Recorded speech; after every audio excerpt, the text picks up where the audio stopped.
Welcome to an algebra video tutorial learning about linear equations and parallel lines. Let's take a look at an application of parallel lines and actually getting into some geometry. So here we've got a shape. It's a quadrilateral, 4 sides, and it's on a coordinate plane, so I can actually use some points and do some coordinate geometry here. But our goal in this video is to prove that that shape that we see here is a parallelogram. So a parallelogram is a 4-sided shape where opposite sides are parallel to each other. So as we're working our way through linear equations and parallel lines and writing linear equations that are parallel lines, this is a great application. So what we want to do here is, if you get a problem like this, if I want to prove that the shape is a parallelogram, I want to show that opposite sides are parallel,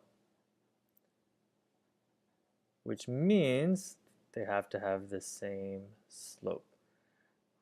So we can use everything with our slope formula and coordinate points in the coordinate plane to actually understand geometry and do some geometry stuff. So I want to show that if this side right here, I want to show it's parallel to that side. Likewise, I want to show that this side right here is parallel to that side. So I got a lot of slope stuff defined. I'm going to remember my slope formula is you subtract the difference in your y values, how much change is happening up and down, and then you subtract your x values, how much change is happening horizontally. So we're going to find the slope. We know 2 points. I'm going to go ahead and list out the coordinates of all these points. This one right here is -3, 1. This one right here is -2, 3, 4, 5, 6, 7, up 7. This point right here is over 2, up 3. And this one is 1 to the right and down 3. So there's the coordinates of all 4 of my points. And we're just going to go through and find the slopes of all 4 lines. So let's start with this one right here. This will be line 1. So I'm going to take 7 minus 1 to find that slope. And then -2 minus -3. Notice I'm careful with my negative signs in parentheses. And we see 7 minus 1 is 6. And -2 turns into +3, ends up being 1. So my slope is just 6 over 1, which equals 6. So that's line 1. Now let's take a look at line 2, the opposite side. We need to show that those sides are parallel. So if I subtract those values, let's do 3 minus -3. There's subtracting my y values. And then 2 minus 1. So on the top, it turns into 3 plus 3, which is 6. On the bottom, 2 minus 1 is 1.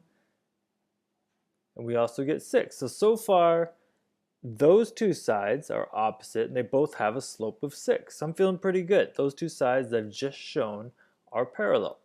Now I got to do the opposite 2 sides. So let's take a look at this one down here. So I'm going to do 1 minus -3. We're going to call that side 3, by the way. 1 minus -3 is the change in my y values, and then -3 minus 1 is the change in my x values. So it looks like we got 1 plus 3 turns into 4 on top, and then -3 minus 1 turns into -4. 4 divided by -4 means we have a slope of -1. All right, now let's compare that with its opposite side, side 4 up here. So I've got 7 minus 3. There's the change in my y values. -2 minus 2. There's the change in my x values. And we get 4 divided by -4 again, which is also -1. So look at that. We just showed those 2 opposite sides have the same slope. And these 2 opposite sides have the same slope. So yes, this is a parallelogram, and we just proved it by showing that opposite sides have the same slope, which means that opposite sides are parallel.